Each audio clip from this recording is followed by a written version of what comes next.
Tak Osmianko vám predstavuje veľkú kamarátku svoju. Je to pani učiteľka Soňa Kotrasová, ktorá učí na základnej škole v Starej Turej a niekoľko rokov sa zapája do celoslovenského čitateľského projektu Osmianko a literárna záhrada. A my sme teraz veľmi zvedaví, prečo tak robí, prečo vždy deti dovedie do tejto záhrady. Tak Osmianková literárna záhrada je neskutočný projekt v tom, že sa dá aplikovať do všetkých predmetov na prvom stupni základnej školy. Detičky si krásne osvoja knižku, s ktorou sa zoznámia, spoločne si ju čítame, prebehneme si hlavných hrdinov, prejdeme si ich chyby, ktoré v živote spravili, aby sme sa im vyhýbali. Čiže sa snažíme žiť s tou knižkou celý školský rok s 8 knižkami. Knižky si prečítame, nemusí ich mať celá trieda, podľa ročníkov si ich čítame spoločne, alebo si deti berú domov knižky. Čiže postupne čítame príbehy, prerozprávame, samozrejme si plníme úlohy a keď nám vyjde čas, tak chodíme aj na exkurzie do knižníc, zaoberáme sa tými témami, ktoré sú v tých knižkách, ako napríklad bolo v Zelenej pošte bola príroda, tak sme si to preniesli do prvovky, tak sme si krásne hovorili o chrobačkoch. A v každej triede sa nájde dieťa, ktorého tá daná knižka vždy najviac zaujme. Na konci školského roka tú knižku potom dostanú. Presne celá trieda vie, ktoré dieťa tú knižku malo najradšej. A ja už teraz viem, že mám detičky, ktoré sú 18-ročné, ktoré so mnou začínali. Teraz prešli ďalšie, aj teraz maličkí prváčikovia. Dá sa to naozaj s každou jednou triedou úplne v pohode.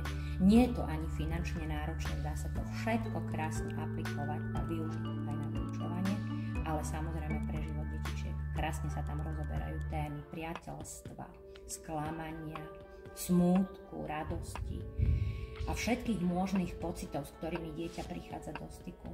Ja by som naozaj odporúčila každému jednému pedagógovi, ktorý má vzťah k literatúre, ku knihám, aby takéto niečo prenieslo aj na detičky. Mnohé z nich sa stretávajú s knihou, poviem vám teraz v tejto dobe, možno prvýkrát. A prvé, čo urobíme, keď príde balík kníh, voniame ich. Je to neskutočné, ako cítia ich vôňu, vidia tie písmenka, ktoré tam poskakujú a obrázky. A tým vlastne budujem ten vzťah k tej knihe, k literatúre, k umeniu, k spisovateľom a to krásne, čo v tom ľudskom, čo u tých malých človečikov je, aby z nich naozaj boli tí človečikovia s veľkým Č. No aj vy ste taký človek s veľkým Č, to už hovorím ja ako členka odbornej poroty, ktorá každoročne hodnotí práce z celého Slovenska. A teda vždy žasneme nad tým, čo dokážete vy v tej súťaži objaviť.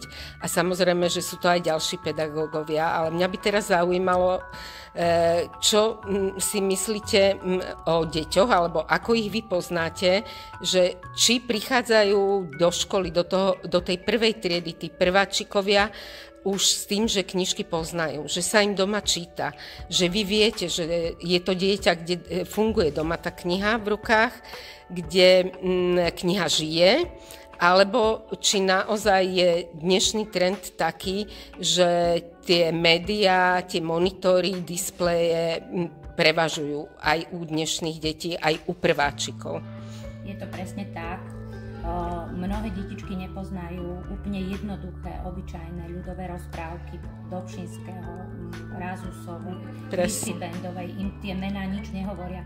Keď som mala tú prvú generáciu pred tými 10-15 rokmi, keď som začala so Osmiankom, tak tam boli deti, ktoré naozaj aktívne pracovali. Teraz ja musím aktívne pracovať a rokmi, keď si učím od 1. po 4. sa ten vzťah ako tak dá vytvoriť u tých detí. Naozaj veľmi málo čítajú. Rodičia nečítajú, ja dávam také nejaké ankety, koľko číta mama, tatino, kto mi číta.